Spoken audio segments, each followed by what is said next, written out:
देखो, environmental studies का unit 2 का नाम है natural resource, renewable and non renewable resource. मतलब इस वाले चैप्टर में हम लोग नेचुरल रिसोर्स के बारे में पढ़ेंगे और ये दो तरीके का होता है। एक होता है रिन्यूएबल और एक क्या होता है नॉन रिन्यूएबल। रिन्यूएबल का मतलब क्या होता है, जिसको रीजनरेट किया जा सकता है वो रिन्यूएबल, और जिसको रीजनरेट नहीं किया जा सकता वो क्या होता है नॉन रिन्यूएबल। एग्जाम्पल के तौर पे रिन्यूएबल रिसोर्स में क्या आएगा, सनलाइट हो गया, एयर हो गया, वाटर हो गया, ये सब कभी खत्म नहीं होगा, नेवर एंडिंग। ठीक है, तो इन रिसोर्सेज को हम लोग क्या कहते हैं रिन्यूएबल। और नॉन रिन्यूएबल का मतलब क्या होता है, कोयला है ना, कोयल हो गया, फ्यूल्स हो गया, इन सभी को क्या कहते हैं हम लोग नॉन रिन्यूएबल रिसोर्सेज। तो इसी के बारे में पूरा चैप्टर बेस्ड है। ठीक है, चलो अब इसमें सबसे पहला जो टॉपिक हम लोग को पढ़ना है, nature and natural resource their conservation and associated problems. ठीक है, उसके पहले हम लोग सबसे पहले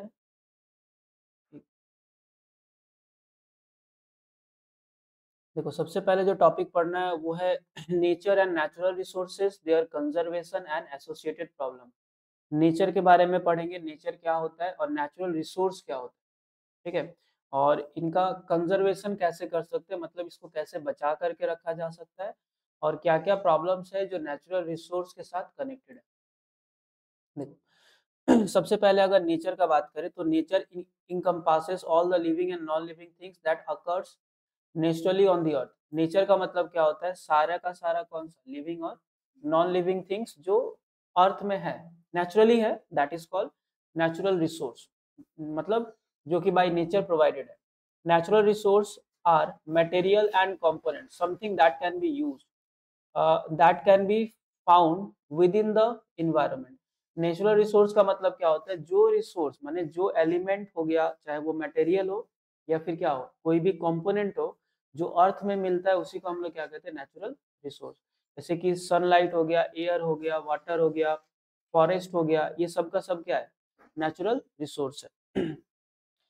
Every man-made products are composed of natural resource at its fundamental level।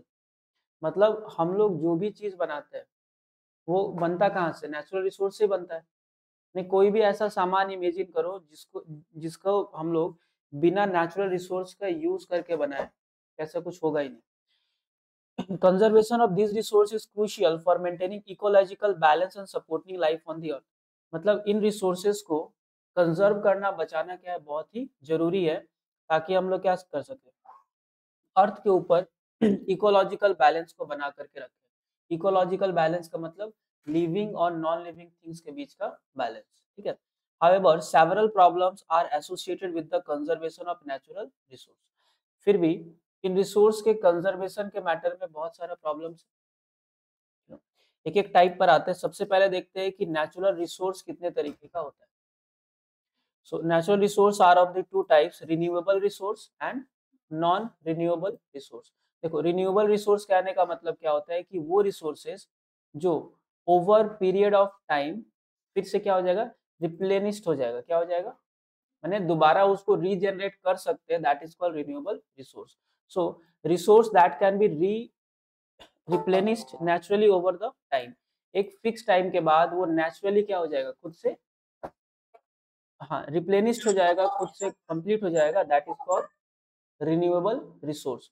दूसरे वाले अच्छा एग्जांपल का बात करें तो रिन्यूएबल रिसोर्स में क्या आता है, सोलर एनर्जी, वाइन एनर्जी और वाटर एंड बायोमास। ये सारा का सारा क्या है, रिन्यूएबल रिसोर्स है। मतलब इसको हम लोग क्या कर सकते हैं, रीजनरेट कर सकते हैं। तो रिन्यूएबल में क्या आता है, solar energy, wind energy, water, biomass. Biomass का मतलब क्या होता है कि जो ह्यूमन मेड वेस्टेज हो गया या नेचुरल वेस्टेज हो गया, उसको भी हम लोग क्या कर सकते हैं, रीजनरेट कर सकते हैं। तो इनको रीजनरेट करना क्या है, पॉसिबल है। नेक्स्ट अगर बात करें तो दूसरे वाले का नाम क्या है, नॉन रिन्यूएबल रिसोर्स। ये कौन सा रिसोर्स है, resource that can not be easily replenished once they are depleted.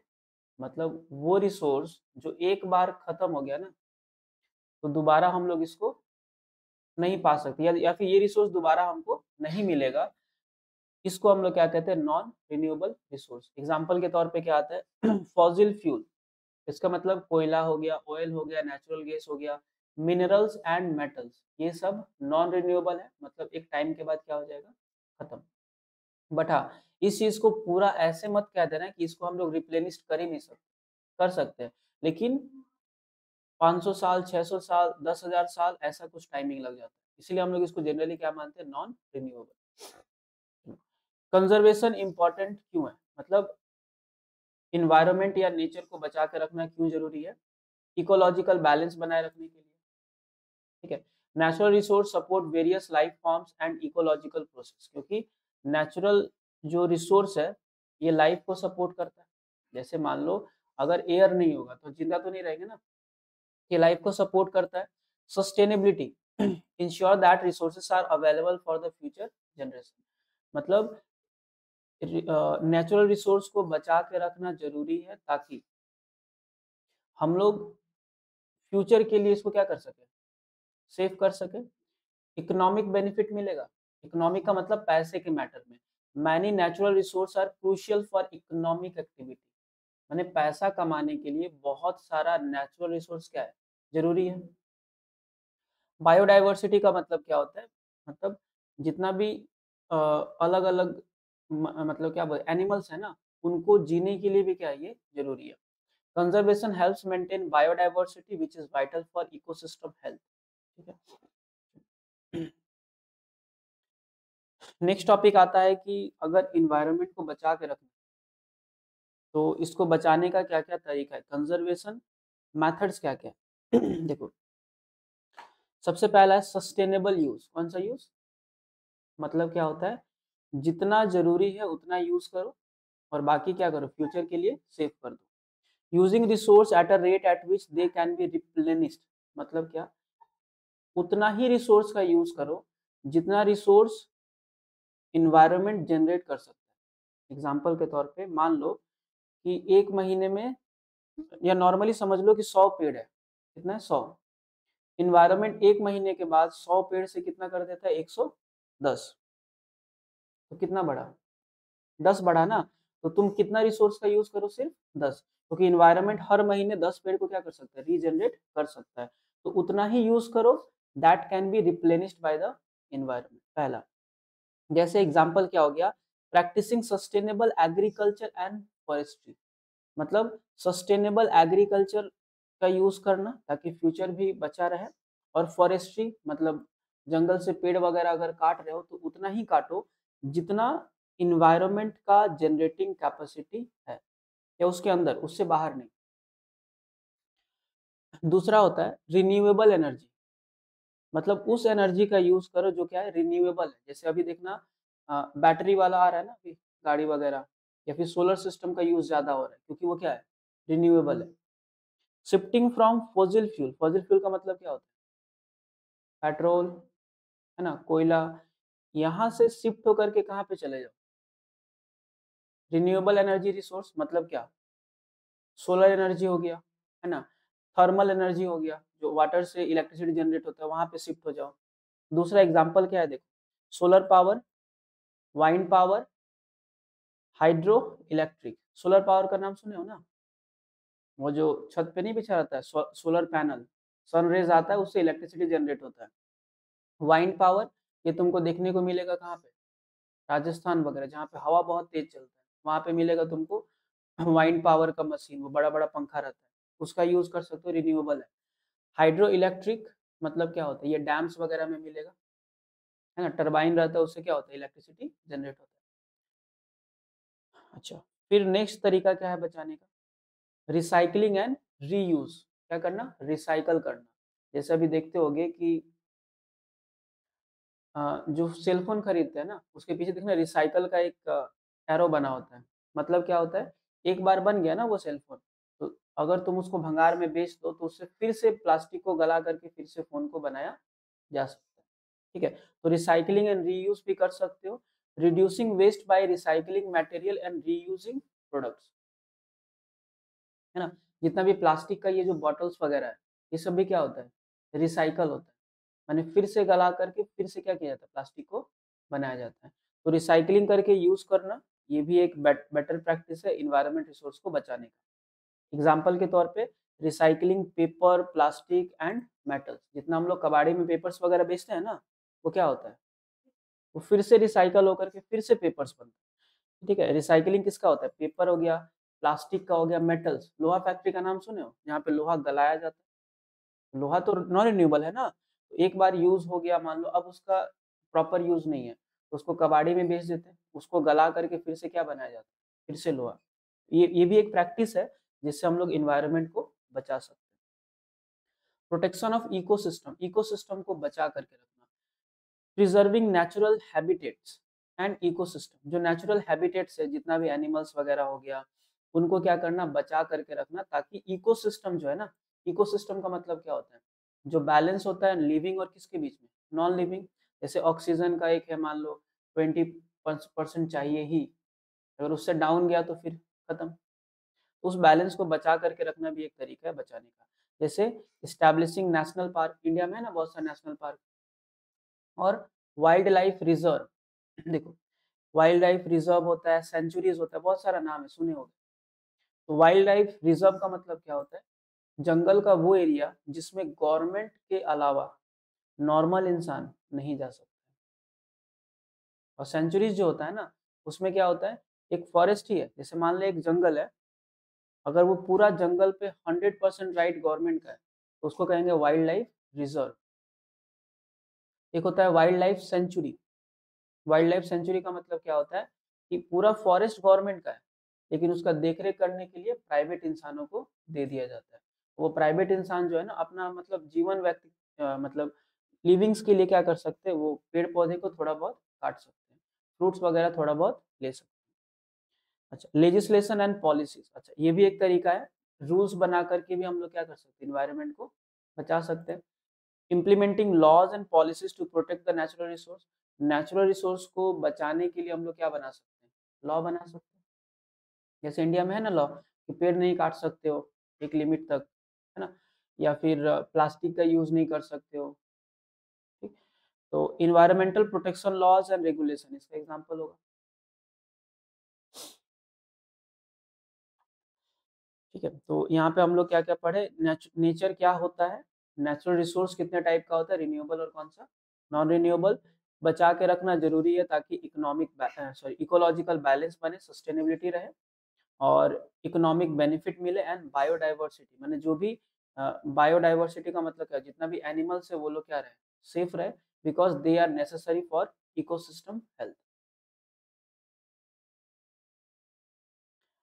Conservation method, बचाने का बहुत सारा तरीका पढ़े हम लोग, कौन सा, सस्टेनेबल यूज, मतलब जितना लगेगा उतना यूज करो, या फिर इन्वायरमेंट का जो रिलिंक्विशिंग पावर है उसके अंदर में यूज करना। रिन्यूएबल एनर्जी का यूज करना, मतलब फॉसिल फ्यूल से कहाँ पे शिफ्ट हो जाना, सोलर एनर्जी, वाइंड एनर्जी, या फिर हाइड्रो इलेक्ट्रिक पावर। रिसाइकल करना, इकोसिस्टम को प्रोटेक्ट करना, और लेजिस्लेशन एंड पॉलिसीज। अब देखो क्या क्या प्रॉब्लम्स है। सबसे पहला प्रॉब्लम आता है ओवर एक्सप्लॉयटेशन, मतलब क्या होता है, ज्यादा यूज करना। जैसे अगर इन्वायरमेंट का जनरेटिंग पावर है 10 पेड़ का, ठीक है, अगर 10 पेड़ काटते हो, या 10 के अंदर 8 काटते हो, 9 काटते हो, उससे कोई प्रॉब्लम होगा नहीं। लेकिन अगर ज्यादा यूज करोगे, ज्यादा पेड़ काटोगे, तो उससे क्या हो जाएगा, एक्सेसिव यूज होगा। वो एक प्रॉब्लम है किसके लिए, इन्वायरमेंट के लिए। So excessive use of resources leading to depletion, resource का ज्यादा यूज करोगे तो उससे क्या हो जाएगा, रिसोर्स का डिप्लेशन होगा। डिप्लेशन का मतलब क्या होता है, खत्म हो जाना। ठीक है, जैसे ओवर फिशिंग करना, ज्यादा मछली अगर पकड़ने लग जाओगे, अगर मछली एक बार पूरा का पूरा अगर जीरो हो गया, तो फिर होगा मछली, फिर मछली नहीं मिलेगा तुमको। डिफोरेस्टेशन क्या करना, कम। डिफोरेस्टेशन का मतलब क्या होता है, जंगल के पेड़ को काटना। ठीक है, एंड माइनिंग एक्टिविटी, तो इस सबसे क्या होता है, ओवर एक्सप्लोटेशन होता है, ज्यादा यूज होता है। तो ये इन्वायरमेंट के लिए क्या एक तरीके का प्रॉब्लम है। पॉल्यूशन का अगर बात करें तो ये भी एक प्रॉब्लम है ना, इन्वायरमेंट रिसोर्स को वेस्ट करने से पॉल्यूशन होता है। Contamination of air, contamination of air, water and soil affecting both resources and living organism. मतलब ये जो वाटर सॉइल वगैरह जितना भी है, इसको अगर तुम पॉल्यूट करोगे तो ये क्या है, सबके लिए प्रॉब्लमेटिक होगा, चाहे वो लिविंग थिंग्स, अच्छा पूरा का पूरा कौन सा थिंग्स, लिविंग थिंग्स के लिए, जैसे कि इंडस्ट्रियल पॉल्यूशन हो गया, प्लास्टिक का वेस्ट, ये तो सुने होगे ना, 10 साल 12 साल के पहले ये गलता है क्या, नहीं, ठीक है। And chemical run offs, chemical run offs का मतलब क्या होता है, फैक्ट्री में जो केमिकल्स का यूज होता है उसका हम लोग कहाँ पे डिप्लेट करते हैं, वाटर में ना, रिलीज करते हैं वाटर में, तो वो भी एक प्रॉब्लम है। अच्छा, और क्या प्रॉब्लम आ सकता है, क्लाइमेट चेंज होगा, ठीक है। इन्वायरमेंट को अगर इन्वायरमेंट रिसोर्स का अगर मिसयूज करेंगे हम लोग, उससे क्लाइमेट भी तो चेंज होगा, इससे ज्यादा पेड़ काट लेंगे तो क्या होगा, global warming and climate change affecting the natural ecosystem and resources, global warming आएगा, ठीक है, और क्लाइमेट क्या होगा, चेंज होगा। ग्लोबल वार्मिंग का मतलब क्या होता है, increase in average temperature of the earth, earth के टेम्परेचर में इंक्रीज होना क्या कहलाता है, ग्लोबल वार्मिंग। फिर हैबिटेट, इसके अंदर में देखो, मेल्टिंग ग्लेशियर, ग्लोबल वार्मिंग होने से क्या प्रॉब्लम होगा, ग्लेशियर क्या होगा, मेल्ट, मतलब ग्लेशियर गलेगा, सी लेवल क्या होगा, बढ़ेगा। हम लोग जैसे पुरुलिया में है, सी लेवल से लगभग देखना आई गेस 70 से 80 मीटर ऊपर है, कोलकाता है 9 मीटर या 10 मीटर, ठीक है।